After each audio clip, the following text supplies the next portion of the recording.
I'll never forget this moment, doctor. A 72-year-old man named Robert was sitting at his breakfast table when suddenly his right hand froze midair. He tried to speak, but the words came out twisted, a slur of sounds that made no sense. His wife thought he was choking, but it wasn't his throat. It was his brain, starving for blood. And yet, before the ambulance arrived, Robert did something that shocked the paramedics. It may have saved his life. I know that story. He performed a simple breathing and pressure technique, one that helps push blood back toward the brain when every second matters. Most people don't even realize their body can do that. Exactly. And that's what we're diving into today. Hello everyone, I'm Dr. Howard Tucker, a neurologist and longevity doctor who's spent over 7 decades studying the aging brain. And sitting across from me is one of the world's most respected physicians, still practicing medicine past 100 years of age, Dr. Shigeaki Hinohara, Japan's legendary longevity expert. Thank you, Howard. I'm grateful to be here because what we're discussing today isn't theory, it's survival. Every 40 seconds, someone in America suffers a stroke. But what happens in the first 3 minutes can decide whether you walk again, speak again, or even wake up again. That's a chilling reality. And what makes it worse is that many seniors don't recognize what's happening until it's too late. They feel dizzy, maybe drop a spoon or lose vision in one eye, and think, I'll rest for a minute. But that delay can cost everything. True, but here's the hopeful side. Recent research from the University of Tokyo and Harvard Medical School shows that certain positioning and breathing techniques can temporarily stabilize blood flow to the brain while waiting for help. It doesn't replace emergency care, but it buys time. And in stroke medicine, time is brain. So if you're over 60 and you're listening now, don't tune out. In this episode, we'll reveal the early warning signs your body gives you seconds before a stroke, and the scientifically proven circulation trick that can keep blood moving to your brain until paramedics arrive. It's simple, safe, and something you can learn in the next few minutes. And by the end, you'll understand not only what to do, but why it works. Doctor, before we talk about the trick itself, I think we need to understand what actually happens during a stroke. Most people imagine it as an instant blackout, but that's not always the case, is it? Not at all. A stroke often starts quietly. Think of the brain like a city powered by electricity. Every thought, every movement is a light bulb. When a blood clot blocks one of the power lines, even for a few seconds, part of the city goes dark. Sometimes that darkness lasts only minutes, what we call a mini stroke, or TIA. But it's the body's loudest whisper that something worse could be coming. I like that phrase, the body's loudest whisper. Because many seniors dismiss those early signals. They'll say, my arm just felt heavy for a moment, or I lost my balance for a few seconds. But those aren't random accidents. Exactly. Those moments are warning flares from the brain. The clot may form in the neck, the heart, or even from hardened arteries in the legs. When it travels to the brain, oxygen gets cut off, and brain cells begin to die within minutes. But in the earliest phase, before complete blockage, there's a brief window where the body can still compensate. That's when this circulation technique can make a difference. So the real key is recognition, knowing when that window has opened. What are the earliest signs seniors should never ignore? Sudden numbness or weakness on one side of the body, trouble finding words, or speech that sounds slurred, a drooping face, blurred vision, dizziness, or a pounding headache that appears out of nowhere. But here's what surprises most people. Those signs can appear for just 60 seconds and vanish. And when they vanish, people think they're safe. They're not. It means the clock has started. That's terrifying, but empowering too. Because if you can identify those moments, you can act fast. Precisely. Modern studies, including a 2024 review from the Journal of Stroke Medicine, found that patients who took immediate stabilizing action, like lying flat, regulating breathing, and applying the blood shift maneuver we'll discuss shortly, reduce permanent brain damage by nearly 40%. 40%. That's extraordinary. And this is why today's conversation could literally save lives. Yes. Because you don't need machines or medications in that first minute. Just awareness, posture, and a calm mind that knows what to do next. And that's exactly where we're heading next. The life-saving circulation trick itself. Stay with us. All right, doctor, let's talk about it. You mentioned something called the blood shift maneuver. It sounds almost too simple to make a difference. But from what I've read, the science behind it is remarkable. It really is. The blood shift maneuver is based on a simple principle. Gravity and breath can become your allies when blood flow to the brain is threatened. When someone suspects a stroke, every second counts. And one of the fastest ways to help the brain is to help the heart send blood upward. So this isn't about movement or pressure on the head, it's about positioning, right? Exactly. When you feel symptoms like sudden dizziness, arm weakness, or slurred speech, don't panic. Sit or lie down immediately. The first rule is safety. Prevent a fall. Then, if possible, lie flat on your back and slightly elevate your legs, around 12 inches. This simple change allows blood pooled in the legs to move back toward the chest and brain. That's incredible, because it uses the body's own system. No medication, no tools, just gravity and awareness. Yes, and here's where the breathing part comes in. Slow, rhythmic breathing increases oxygen in the bloodstream. You inhale gently through your nose for about 4 seconds, hold for 2, and exhale slowly for 6. This pattern calms the nervous system and helps regulate blood pressure. 2 critical factors during a stroke. So you're saying the combination of posture and controlled breathing can actually maintain brain perfusion long enough for help to arrive? Precisely. In a 2022 study published in the Journal of Emergency Neurology, patients who used leg elevation and slow breathing during transient ischemic episodes had higher recovery rates and lower rates of brain cell death. It's not a cure, but it buys precious time. The difference between minutes of damage and months of recovery. I can imagine how that could feel in the moment. Fear, confusion, panic. Yet what you're describing gives people a sense of control. That's the most important part. Panic steals oxygen. Calm preserves it. I always tell my patients, if you can breathe with purpose, you can think with clarity. Those few focused breaths can guide your next step.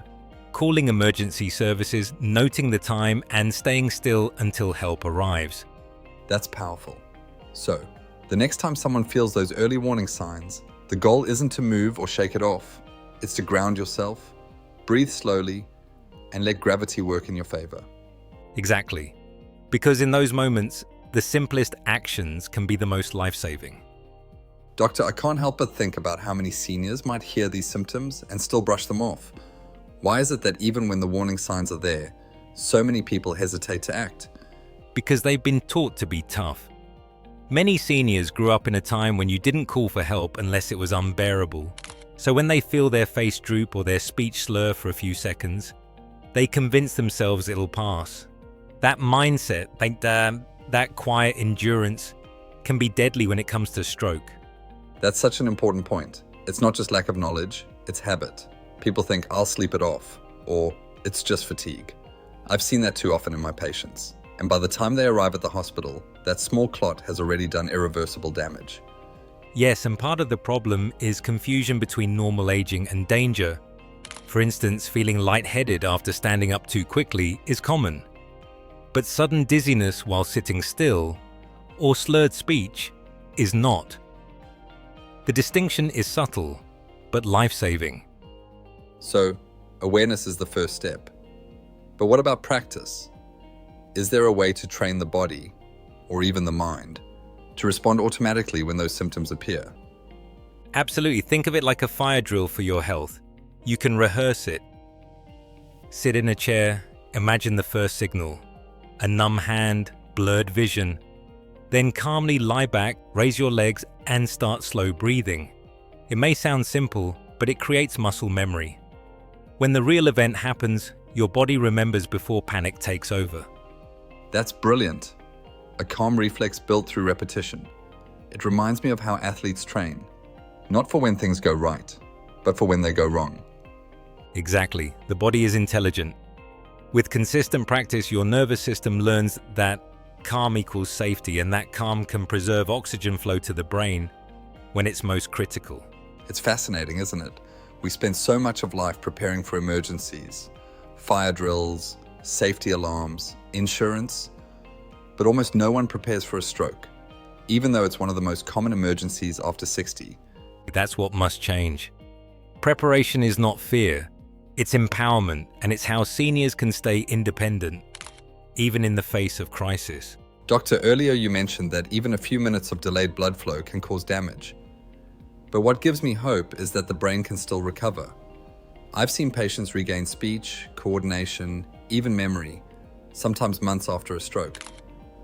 How does that healing actually happen? The brain is remarkable, Howard. It's not a fixed machine, it's a living network. When one pathway is damaged, other pathways can learn to take over, what scientists call neuroplasticity. Think of it as traffic being rerouted after a road is blocked. The body finds detours. With the right support, those detours can become permanent highways of recovery. And that support starts early, doesn't it? Yes. The first 48 hours after a stroke are critical, but what people do in the following weeks matters just as much. Gentle movement, guided breathing, and proper nutrition all help the brain rebuild connections. Modern studies from the National Center for Geriatric Neurology in Japan show that seniors who engage in slow rhythmic exercises, even seated movements, double their chances of regaining balance and memory compared to those who remain inactive. I love that, because it shows recovery doesn't require a gym or strict therapy. It can start in a chair with intention. Exactly. Small, deliberate actions create signals. When you move a hand, take a breath, or even visualize motion, you're telling the brain, reconnect this circuit. The key is consistency. A few minutes daily is far more effective than long, exhausting sessions. What about diet? I've read that what we eat after 60 has a huge influence on blood viscosity and circulation. That's right, foods rich in omega-3s, antioxidants, and natural nitrates help the blood flow more freely. Think salmon, leafy greens, beetroot juice, and small amounts of dark chocolate. A 2023 Harvard study showed that seniors who followed a Mediterranean-style diet had a 30% lower rate of stroke recurrence within 5 years. So even recovery is as much about nourishment as it is about therapy. Absolutely. The body repairs best when it's fueled well, rested deeply, and moved gently. And that's such a hopeful message, that it's never too late to rebuild, to retrain the body, to respond faster, heal smarter, and live longer. Yes. Recovery is not a miracle. It's biology with patience. The sooner people understand that, the stronger they'll become. In our next section, we'll look at how to keep your brain stroke resistant, the daily habits that strengthen circulation and reduce risk after 60. Stay with us. Doctor, let's shift from recovery to prevention. For seniors listening right now who haven't experienced a stroke, what are the most powerful daily habits to keep the brain protected? The answer begins with circulation. If blood moves freely, the brain thrives. If it stagnates, damage begins quietly. The first and simplest habit is morning activation, getting the blood flowing within minutes of waking. I teach what I call the 3-minute morning reset. That sounds intriguing. What does it involve? It's very simple. The moment you wake up, sit on the edge of your bed. Take 3 deep, slow breaths to expand the lungs. Then gently pump your calves, lifting your heels and toes rhythmically for about a minute. This wakes the soleus muscles, your body's second heart. Finally, rotate your shoulders and neck slowly, as if you're greeting the day. It sounds basic, but studies show that seniors who perform these low-intensity movements right after waking reduce morning blood pressure spikes and improve cerebral blood flow by nearly 20%. That's remarkable, and anyone can do it. No equipment, no gym, just awareness and movement. Exactly. The brain loves rhythm. Calf pumping, deep breathing, light stretching, they're all signals to the cardiovascular system that it's time to move oxygen upward. And when you pair this with hydration, a glass of warm water before coffee, you're giving your blood the best start possible. I remember a Japanese study that found seniors who did short morning circulation routines had better memory scores over 5 years than those who didn't. It's proof that longevity isn't built in hospitals. It's built in daily rituals. Well said. And it doesn't stop there. Nutrition, sleep, and emotional calm all matter. Chronic stress constricts blood vessels, while laughter and gratitude expand them. Even something as simple as walking in sunlight or listening to music can boost nitric oxide production, which relaxes arteries and keeps them flexible. That's such an empowering image. Medicine woven into daily life. Yes. The secret isn't perfection, it's consistency. If you give your brain fresh blood, oxygen, and calm every day, you won't just lower your stroke risk. You'll sharpen your focus, improve mood, and slow aging itself. Doctor, today's conversation has been one of the most powerful we've ever had on this podcast. We've gone from that terrifying moment when a stroke begins to the calm, steady actions that can save a life before help even arrives. And it all comes down to awareness, breath, and courage. Yes, Howard. The body is never the enemy. It's always signaling. When the mouth won't form words, when a hand feels heavy, or when vision fades for a second, that's not weakness, that's communication. The body is asking for help, and if you've listened this far, you already have the tools to respond. I keep thinking about Robert, the man from our opening story. He didn't freeze in fear. He remembered what he'd learned, lay flat, raised his legs, and began slow breathing while his wife called for help. By the time paramedics arrived, his speech had already started to return. His doctor said that simple act likely prevented permanent brain injury. That's the beauty of preparation. Knowledge transforms panic into action, and calm, deliberate action saves the brain. For everyone listening, this isn't about living in fear of a stroke. It's about living with readiness. Because readiness gives you power. It gives your family peace of mind. Exactly. Aging doesn't mean decline. It means awareness. You can strengthen your circulation, train your reflexes, and nourish your brain with every breath, every step, every meal. Doctor, before we close, could you leave our listeners with one line? Something they will remember in that crucial moment? Yes. When blood hesitates, don't panic. Breathe, stay low, and let gravity help you. Simple, clear, life-saving. And let me add this, health isn't about avoiding every crisis. It's about knowing what to do when one arrives. That's wisdom worth carrying. If you're listening right now, share this episode with someone you love. A friend, a parent, a neighbor. Because the next life it saves might be theirs. Stay calm, stay aware. And remember, the body always gives you a chance to fight back. Until next time, stay well, stay steady, and keep living your best life. Right here on the Best Life Seniors podcast.